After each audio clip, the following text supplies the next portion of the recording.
Hey everyone, इस video में हम एक और जीरो डे वल्नरेबिलिटी के बारे में डिस्कस करेंगे जो कि एप्पल डिवाइसेस में है। ये अगेन अगर आपको ऐसा लगता है कि एप्पल बहुत ही सिक्योर है तो आपको ये वीडियो जरूर देखना चाहिए। ये थोड़ा सा फनी बात है, इस आर्टिकल के माध्यम से मैं आपको बताना चाहूंगा। पहले तो हम आर्टिकल को शुरू करते हैं कि एक्चुअली में प्रॉब्लम क्या है, फिर हम फनी बात को समझेंगे। ये कह रहा है कि Apple zero day vulnerability exploited extremely sophisticated attacks in the wild. मतलब कोई तो जीरो डे वल्नरेबिलिटी है, वो इतनी ज्यादा प्रॉब्लमेटिक है कि बहुत ही ज्यादा लोगों को अफेक्ट कर सकती है। अब देखो, ये बहुत ही रिसेंट खबर है, 10 फरवरी, और आज जब मैं रिकॉर्ड कर रहा हूँ ये है 16 फरवरी, ठीक है, 2025। And Apple zero day vulnerability exploited in extremely sophisticated attacks. Apple is roll out iOS 18.3.1, iPad OS 18.3.1, addressing zero day vulnerability exploited in a targeted extremely sophisticated attacks by taking advantage of disabling the USB restricted mode। सारा खेल यहाँ पर USB restricted mode का है ना। अब ये mode क्या है? Apple's USB restricted mode is a security feature।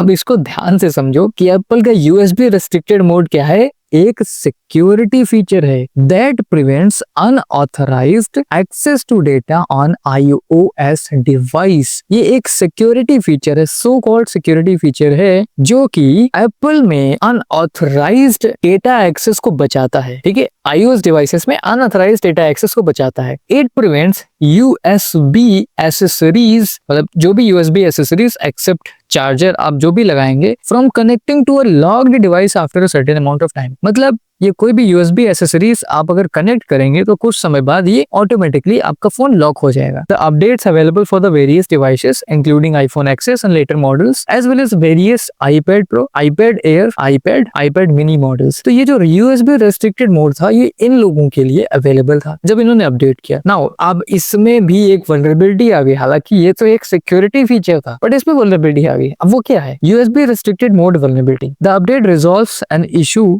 with an accessibility framework that could allow a physical attacker to disable a USB restricted mode on a locked device। पहले इसको पढ़ते फिर हम समझते हैं क्या है। A physical attack may disable USB restricted mode on a locked device। Apple is aware of report that this issue may have been exploited in an extremely sophisticated attack against a specific target individuals। चलो, अभी USB restricted mode था क्या, इसको एक बारी हम यहाँ से उठाते हैं और बहुत अच्छे से समझते हैं कि USB restricted mode है क्या। ठीक है, I'm gonna take this and I'll be copying over here। Alright, so let me zoom in a little bit. Here we go. Alright, now let me put this in a center so that we can understand better। Now let's understand this thing in a very broad manner। इस बार हम क्या करेंगे, USB restricted mode actually में है क्या उसको समझेंगे। देखो, ये USB restricted mode, पहली बात तो जब अपडेट आया वो दो चीजों में अपडेट आया। मतलब कि ये मैनुअल था। पहला एक तो ये मैनुअली था, ये मैनुअली आप इसको ऑन या ऑफ कर सकते थे। मैनुअली आप इसको ऑन या ऑफ कर सकते थे, जैसे कि आपका यहाँ पर ये बना होता है, एक ये गोल गोल बना होता है जो कि कलर्ड होता है। इस पे आप क्लिक करेंगे तो इधर आपको ऑफ मिलेगा और इधर आपको ये ऑन मिलेगा। ठीक है, अब थोड़ा सा यहाँ पर मजे की बात निकल के आती है। अब वो मजे की बात क्या है कि ये अगर आप मैनुअली ऑन कर देते हैं आप सेटिंग्स में जाकर के, तो क्या होता है कि कोई भी व्यक्ति एक्सेप्ट चार्जर, इसको जरा एक्सेप्ट चार्जर, क्योंकि चार्जर के लिए तो कंटिन्यूअसली चार्जिंग चाहिए रहेगा, कंटिन्यूअसली कनेक्शन चाहिए रहेगा। एक्सेप्ट चार्जर, कोई भी USB डिवाइस लगाएगा यहाँ पर, कोई भी USB डिवाइस लगाएगा यहाँ पर, तो क्या होगा, after certain amount of time वो लॉक हो जाएगा। Your device will be locked after certain amount of time. अब लॉक होने के बाद ये आपसे खुद का पासवर्ड मांगेगा, अब इससे फायदा क्या क्या था, चलो उसको समझते हैं। अब इससे फायदा क्या क्या था, मतलब कि एडवांटेज क्या क्या था। एडवांटेजेस था कि कोई भी व्यक्ति आपका फोन जब अनलॉक करता है एक USB डिवाइस से, तो वो पासवर्ड स्प्रेइंग करता है। क्या करता है? पासवर्ड स्प्रेइंग करता है। So let me write it over there and I am gonna explain what is password spraying. Password spraying में सपोज हमारे पास 1 लाख डिफरेंट पासवर्ड्स भी है और हम एक एक करके आपके फोन में पासवर्ड्स को ट्राई करेंगे ताकि आपका करेक्ट पासवर्ड हमें मिल जाए। बट इसको ऑन करने से आप इससे बच सकते हैं, क्योंकि जब आप ट्राई करते रहेंगे after certain amount of time वो लॉक हो जाएगा फिर से। ठीक है,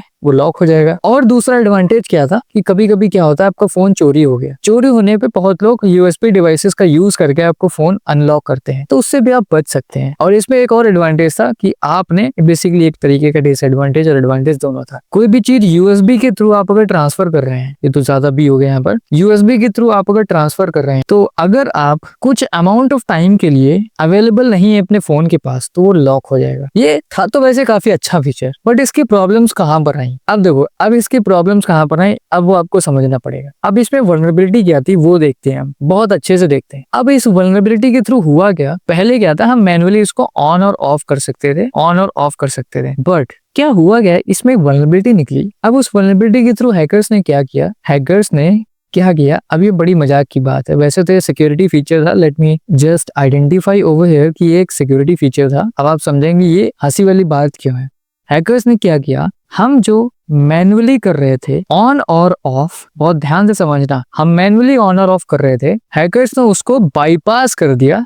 बाईपास करके ये फीचर ही खत्म कर दिया, मतलब इस फीचर का ही खात्मा कर दिया। इवन दो आपने ऑन कर रखा है और ये लॉक हो जाएगा, वो आपका ये फीचर ऑटोमेटिकली ऑफ कर सकते हैं बाय बाईपासिंग दिस वल्नरेबिलिटी। तो इन्होंने इस वल्नरेबिलिटी को इस तरीके से एक्सप्लॉइट किया, ये फीचर ही खत्म कर दिया बीच से। आपने ऑन कर रखा हो, ऑफ कर रखा हो, हम अपनी तरफ से देख लेंगे। तो ये वल्नरेबिलिटी कुछ इस तरीके से काम कर रही थी। अब देखो इसमें प्रॉब्लम क्या आई थी, this vulnerability poses a risk as it could be exploited in highly sophisticated targeting specific individuals. Apple has acknowledged report this issue being used in a real world scenario. Apple ने acknowledge किया और ये भी बोला है कि ये चीजें real world scenario में भी यूज हुई हैं, जिसकी वजह से हम इसको अपडेट करेंगे, उसको रिजॉल्व करेंगे ना। इन्होंने अभी ये हटा दिया है। The flaw was identified as an authorization issue. ये एक authorization issue था which Apple addresses and improving the state management with the system. This vulnerability और इसका identifier था CVE 2025-24200। और CVE मतलब Common Vulnerability Explorer 2025, ये हमारा साल बताता है, कौन सा साल है, 24200 ये नंबर है तुम्हारा, जो कि किसी व्यक्ति के द्वारा बताया गया था माइक्रोसॉफ्ट की कि ये प्रॉब्लम चल रही है। और एप्पल ने maintains its policy withholding details about the security vulnerability until investigations are complete, patches are available to protect the users. अभी ये अपडेट कर दिया गया और उन्होंने इसका POC मतलब प्रूफ ऑफ कॉन्सेप्ट अभी छुपा के रखा हुआ है, अभी इन्होंने डिस्क्लोज नहीं किया है जब तक इन्वेस्टिगेशंस नहीं आ रही है। But the good thing I want to say about the apple, मतलब I am no one to say this thing, but कि ये लोग एक्नॉलेज करते हैं वल्नरेबिलिटीज को ओपनली, जो कि काफी अच्छी बात लगती है। यहाँ पर बहुत सारी कंपनीज होती हैं जो